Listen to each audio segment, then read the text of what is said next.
여러분 안녕하세요. 오늘은 신경망을 이용한 실습을 해보도록 할게요. 엠니스트라고 불리워지는 그 딥러닝을 딱 입문하자마자 맨 처음 다루는 예제가 있는데요. 그게 바로 엠니스트를 이용한 분류 문제 해결하기에 해당이 됩니다. 먼저 시작하기 전에 엠니스트 데이터셋에 대해서 먼저 한번 알아볼게요.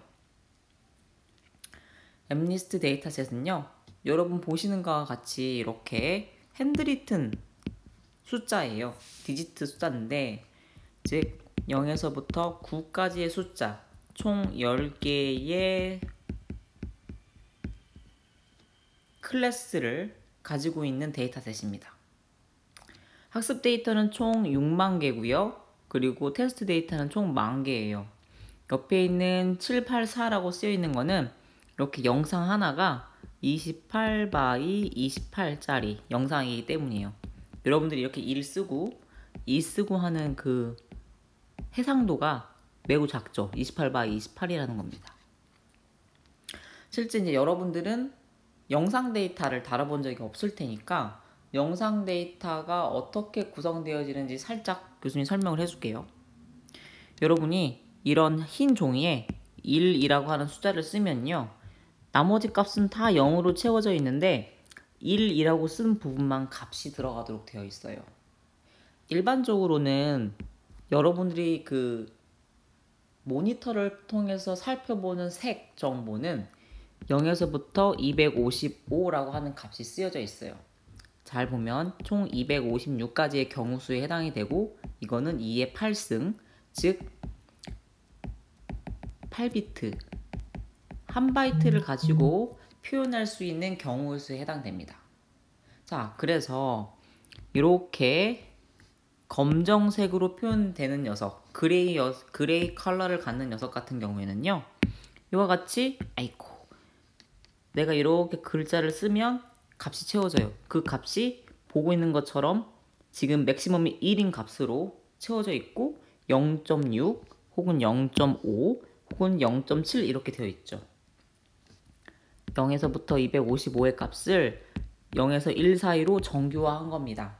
그래서 즉 0에서 255 값을 255 나눈 값이 0.7인 거니까 0.7 곱하기 255를 하면, 뭐 계산하기 복잡하니까 교수님 임의로 0.5라고 해볼게요. 0.5 곱하기 255 같은 경우에는 뭐 128 정도가 된다고 생각합시다. 그럼 어때요? 여러분, 실제로 128이라는 값이 이렇게 썼을 때 이 안에 들어가 있다라는 거겠죠? 자, 아무튼요, 이렇게 영상 데이터는 x, y축에 0에서부터 1 사이의 값이 특정 영역에 대해서만 이렇게 들어가 있게 된다라는 사실을 여러분들이 기억했으면 좋겠어서 잠깐 설명을 했습니다. 그리고 데이터셋을 제공하는 걸 살펴보면 이렇게 784에 6만 이렇게 이런 식으로 데이터를 쭉쭉쭉쭉 눌러서 우리에게 제공을 해줍니다. 복잡하면 이 정도만 여러분은 기억하시면 되고요. 오늘 엠니스트 데이터셋이 어떤 데이터셋인지 아시면 되는 거예요. 이 데이터셋은 이제 너무 성능이 잘 나와서 더 이상 사용하지 않는 데이터셋이기는 한데요. 한때 숫자를 맞추는 것조차도 컴퓨터가 매우 힘들어 했었다라는 사실을 기억하신다면 최근 기술의 발전이 얼마큼까지 됐는지 알 수 있겠죠. 자, 여러분들이 이 엠니스트 예제를 가지고 지금부터 숫자 맞추기 게임을 교수님이랑 시작해 보도록 하겠습니다. 오늘은 엠니스트를 이용한 뉴럴 네트워크 실습을 하기 이전에 사전 지식 쌓기를 좀 더 먼저 할게요. 두 가지 용어를 좀 설명하고 넘어가고 싶은데요. 그 첫 번째가 바로 배치 사이즈라는 거고, 두 번째가 에포크라고 하는 겁니다. 에포크는 지금까지 여러 번 나왔었는데 다시 한번 설명해 줬으면 좋겠다라는 친구들이 좀 있어서 교수님이 좀 구체적으로 준비를 했습니다. 자, 배치 사이즈란 무엇일까요? 배치 사이즈는 몇 문제를 풀고 해답을 맞추는지에 대한 의미입니다. 자, 감이 잘 안 온다고요? 그럼 이런 예시를 들어볼게요. 우리가 지금 풀어야 하는 수학 문제가 100문항이 있어요. 100문제. 근데 먼저 그 100문제를 다 풀고 나서 점수를 먹이는 거죠. 그게 배치 사이즈가 100이라는 의미입니다. 만약에 배치 사이즈가 10이라고 하면요. 10문제 풀고 답 맞춰보고 10문제 풀고 답 맞춰보고를 반복합니다. 답을 맞춰본다는 의미는요. 뉴럴 네트워크 입장에서 가중치를 갱신해서 W 값을 업데이트해서 좀 더 머신이 똑똑한 대답을 할 수 있도록 지능을 높인다 라고 생각할 수 있겠죠. 그러니까 사람도 해답을 보면서 아 이렇게 푸는구나 라는 거를 배우게 되잖아요. 틀린 문제에 대해서 배우게 되잖아요. 그리고 그 경험을 토대로 다음번 문제를 풀 때는 좀 더 잘 풀려고 풀 수 있겠죠. 내가 왜냐면 앞에서 아 이런 문제는 이렇게 풀어야 되는 거지 라는 걸 한번 경험했기 때문에 유사한 문제가 나왔을 때 틀리지 않을 겁니다. 그런 측면에서 배치 사이즈가 의미를 갖는 거고요. 배치가 1이면 한 문제 풀고 답 맞춰보고 한 문제 풀고 답 맞춰보다라는 의미인데 이렇게 되면 100문제를 푸는데 100번의 갱신이 필요하겠죠? 자, 아니 그렇다면 도대체 100문제 다 풀고 나서 해답을 맞히는 거랑 한 문제 풀고 해답을 맞히는 거랑 어떤 차이가 있습니까? 언뜻 생각해보면 별반 차이가 없다라고 생각할 수 있는데요.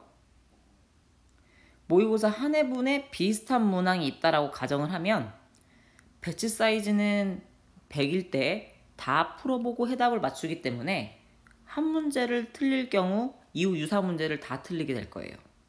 근데 배치 사이즈가 2일 경우에는 한 문제 풀고 해답 맞춰보고 그거에 대해서 풀이법을 배우고 또 문제 풀고 해설을 보고 해답을 통해서 유사 문제에 대한 거를 배우고 하다 보니 모의고사 한 해분에 유사한 문제가 있을 때 비록 앞에 문제를 틀리더라도 뒤에 문제 같은 경우는 맞추게 될 확률이 크겠죠. 자, 그럼 배치 사이즈는 어떻게 설정하는 게 가장 효과적입니까? 라고 질문을 할 수 있을 겁니다.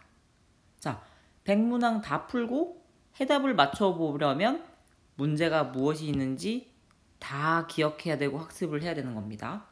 그러다 보니까 기억력이 좋아야 돼요. 즉, 머신 입장에서는 GPU 메모리가 엄청 커야 됩니다. 한 문제 풀고 해답을 맞추는 방식으로 공부를 하게 되는 거는 학습하는데 시간이 너무 오래 걸려요. 공부하는 시간이 너무 오래 걸린다는 겁니다. 따라서 배치 사이즈를 키우게 되면 학습 속도가 빨라지고요. 그런 학습 속도를 여러 번 반복하다 보면 비록 배치 크기가 크지만 성능은 배치 1인 효과를 가져오게 됩니다. 그래서 배치는 여러분이 메모리를 설정할 수 있는, 버틸 수 있을 만한 값을 설정해서 사용하는 게 가장 학습을 빨리 여러 번 할 수 있는 좋은 방법론이다 라고 늘 얘기를 합니다. 가지고 있는 메모리가 너무 작을 경우에는 배치 사이즈를 1로 설정하고 해도 상관은 없고요. 아무튼 오늘 이야기하고 싶은 말은 배치 사이즈란 무엇인가, 그리고 배치 사이즈는 어떻게 놓는 게 좋은 것인가 라는 이야기를 하고 싶었습니다. 최근 나온 연구 보고에 의하면 배치 사이즈가 클수록 결과론적으로는 성능에 좋은 영향을 미치더라 라는 말도 나오고 있기는 한데요. 교수님의 경험적으로는 케이스 바이 케이스인 것 같아요. 상황에 따라 달라요. 어떤 데이터를 사용을 하느냐, 어떤 문제를 사용하냐에 따라서 다릅니다. 그래서 여러분이 이 배치 사이즈를 설정하는 것도 경험적으로 실험 파라미터라고 생각을 하시고 약간씩 바꿔가면서 실험한 결과를 사용하시는 게 가장 좋습니다. 자, 에포크에 대해서 지금부터 알아볼게요. 에포크는 모의고사 한 회분을 몇 번 풀까와 같은 의미예요. 즉, 에포크가 20이면 모의고사 한 회분을 받아서 20번 푸는 거예요. 똑같은 문제를 20번 푸는 거죠. 우리가 같은 문제집을 여러 번 풀면서 점차적으로 이제 사람이 학습을 하게 되는데요. 즉, 우리의 머신, DNN도, 우리의 딥 뉴럴 네트워크도 같은 데이터셋으로 반복적으로 가중치를 갱신하면 모델이 점점 더욱더 똑똑해집니다. 자, 아래 그래프 잠깐 보실까요? 에포크를 반복할수록 코스트가, 즉 에러가 낮아지고 있는 것을 보실 수 있죠. 이 그림에서 교수님이 하고 싶은 말은 초반에 점수가 우리 시험 볼 때 낮은 점수에 있는 친구들이, 예를 들어 한 2, 30점 맞는 친구들이 7, 80점까지 올라오는 데는 그렇게 시간이 오래 걸리지 않아요. 근데 높은 점수대에서는 1, 2점을 올리는 게 반복해서 문제를 풀더라도 쉽게 잘 오르지 않죠. 네, 그래서 우리가 자칫 잘못하면 수렴을 한 것처럼 생각할 수 있는데, 비록 이 뒷부분은 이터레이션을 반복하더라도 잘 성적이 오르지 않으니까 여러 번 반복하는 게 성능을 높일 수 있는 하나의 방법일 수 있다 라고 교수님 개인적으로 생각을 합니다. 자, 이렇게 해서 에포크에 대해서 설명을 했고요. 오늘 좀 많죠? 이론 내용이 좀 많은데 오늘 실습에서 다 사용될 내용이어서 설명을 좀 해달라는 친구들의 요청으로 좀 더 자세하게 먼저 설명을 합니다. 옵티마이저, 즉 우리가 뉴럴 네트워크를 학습할 때 사용하는 최저가 방법론이 있었어요. 그레디언트 디센트 방법론이었는데 지금까지 SGD라고 불리워지는 방법론을 별다른 설명 없이 그냥 SGD를 썼어요. 교수님이 맨 처음에 선형 회기 시간에 설명했던 그레디언트 디센트 말고 스토캐스틱 그레디언트 디센트라고 하는 방법론이 SGD라고 불리워지는데 여러분이 지난 시간에 SGD를 계속 써왔죠? 자, 그레디언트 디센트 GD랑 SGD의 차이는 뭐냐? GD는 학습 데이터 전체를 사용해서 최적화하는 방법을 의미를 하고요. SGD는 학습 데이터 일부를 사용해서 최적화하는 방법론을 의미를 해요. 즉, 배치 사이즈 별로 학습 최적화를 하는 방법을 이야기하죠. 배치는 뭐였죠? 이렇게 문제, 즉 데이터를 몇 개씩 가지고 전체의 일부분을 가지고 학습을 할 텐데 몇 개를 가지고 할 거냐에 대한 기준이 되는 게 배치 사이즈라고 했었죠. 마찬가지로 앞에서 정한 배치 사이즈대로 이렇게 웨이트 최적화를 진행하는 것이 바로 스토캐스틱 그레디언트 디센트 방식입니다. 장점은요, 빠르게 수렴합니다. 그리고 SGD를 여러 번 반복할수록 BGD와 유사한 결과로 수렴합니다. 그러니까 결국에는 여러분 전체 데이터를 한 번에 가장 다 같이 쓰면 좋은데요. 데이터가 너무 방대하게 많잖아요. 우리가 앞으로 다루게 될 데이터는 너무너무 라지 스케일 빅데이터여서 절대 한 번에 처리할 수가 없습니다. 그래서 나눠서 처리를 하게 될 거고요. 나눠서 처리하지만 여러 번 반복할수록 결국엔 전체 데이터를 한 번에 보는 거랑 같은 효과를 가져오더라 라는 연구자들의 연구 결과를 믿고 여러분들은 SGD를 했던 거라고 보시면 됩니다. 가장 나이브하고 가장 일반적이고 가장 많이 쓰는 게 SGD인데요. 그렇다고 SGD가 가장 성능이 좋은 것은 아닙니다. 이후에 참 많은 최적화 방법론들이 제안되어 왔고 지금도 제안되고 있어요.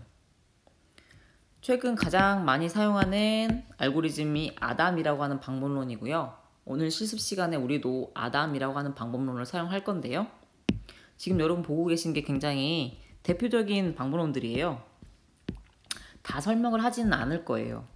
근데 보시면 우리가 결국 최적화라고 하는 것이 글로벌 미니멈을 찾아가는 방식에 해당이 되는 건데 그 방향성을 개선하는 방법, 그러니까 SGD에서의 그 우리가 탐색 방향을 결정하는 거랑 탐색 스텝을 개선하는 방법 두 가지 지류로 나눌 수 있어요. 탐색의 방향을 잘 개선하면 학습이 좋더라 라고 하는 게 이제 모멘텀, NAG, 아담에 해당이 되고 스텝 사이즈에 대한 고민을 한 게 아다그라드, 여기 RMS 프롭, 아다 델타라는 게 있고 결국 이 두 가지의 장점을 모두 결합한 게 아담이라고 하는 방법론입니다. 방향도 적절하게, 스텝 사이즈도 적절하게라고 써있죠. 밑에 보시면 각 최적화 방법론들에 대한 한 줄 요약이 되어 있는데요. 여러분 이 각각의 방법론들을 사실 정확하게 아시려면 굉장히 많은 시간이 필요해요. 수학 수식도 들여다봐야 되고 실제로 어떤 부분이 개선되었는지도 들여다봐야 됩니다. 근데 교수님이 생각하는 인공지능, 이 3학년 1학기에 배우는 인공지능이라고 하는 수업 시간은 이런 모든 내용들을 매우 구체적이고 깊이 있게 배울 수는 없고요. 모든 친구들이 인공지능에 대한 감을 잡고 실제로 간단하게나마 문제를 풀 수 있고 실제 우리 생활 속 문제에 적용할 수 있을 정도를 원해요. 이런 깊이 있는 공부를 원하는 친구들은 본인이 별도로 찾아서 공부를 한다든지 혹은 4학년 1학기 때 개설될 딥러닝 시스템이라는 수업 시간을 활용해도 좋고요. 대학원 수업이지만 학부생들도 들을 수 있어요. 인공지능을 깊이 있게 공부하고 싶은 친구들한테 권해주는 내용의 하나인데 그런 석사 1학기, 2학기 친구들이 들을 수 있는 인공지능 개론 이외에 좀 더 깊이 있는 수업들을 듣게 되면 이런 내용들을 배우게 됩니다. 자, 이 그림은 살짝 살펴볼 건데 실제로 방법론들마다 어떻게 글로벌 미니멈을 향해서 움직이고 있는지에 대한 그림이에요. 방향성과 스텝 사이즈를 잘 살펴보세요. 그리고 움직이는 점의 속도도 잘 보시면 실제 그게 바로 수렴 속도예요. 왼쪽 그림 같은 경우 SGD는 결국 방향성을 찾지 못하고 위에 남아있게 되는 걸 볼 수 있을 텐데 네, 어때요?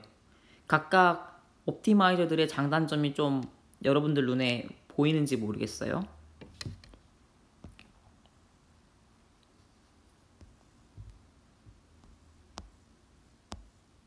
자, 그리고 파이토치라고 불리워지는 딥러닝 프레임워크 파이썬이라고 하는 랭귀지로 여러분들이 지금 배우고 있는 ReLU, 옵티마이저인 SGD 이런 것들이 다 구현되어 있는 라이브러리예요. 만약 이런 라이브러리가 없었으면 여러분들이 직접 다 짜서 썼어야 돼요.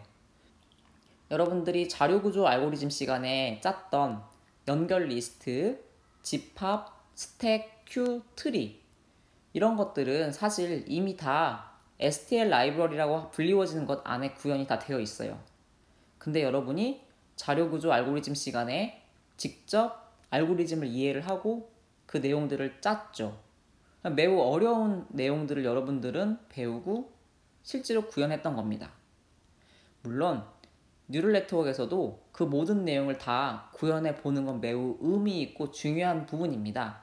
근데 만약에 우리가 그 내용을 실제로 다 구현을 이번 학기에 다 한다면 아마 인공지능에 대한 개념을 잡지 못하고 수업이 끝나고 말 거예요. 그래서 교수님은 물론 필요한 부분들은 부분적으로 구현해보는 연습을 하길 희망하지만 전반적으로는 라이브러리의 사용 방법을 여러분들이 익히기를 희망합니다. 그리고 개인적으로 좀 더 공부하고 싶은 친구들은 대학원에 진학한다거나 혹은 꼭 진학하지 않더라도 본인이 관심을 가지고 그런 내용들을 커버하기 위해서 혼자 열심히 연습을 하는 거죠. 아무튼 교수님은 여러분들이 파이토치라고 하는 라이브러리를 잘 사용해서 인공지능을 적용할 수 있는 문제, 실생활 문제를 잘 풀기를 희망합니다. 자, 말이 너무 길었네요. 토치비전이라는 게 무엇인지 살펴보기 위해서 교수님이 구글에 파이토치 토치비전이라고 이렇게 검색어를 쳤더니 맨 위에 나와서 클릭하고 링크를 타고 들어갔어요. 그랬더니 다음과 같은 내용이 있습니다.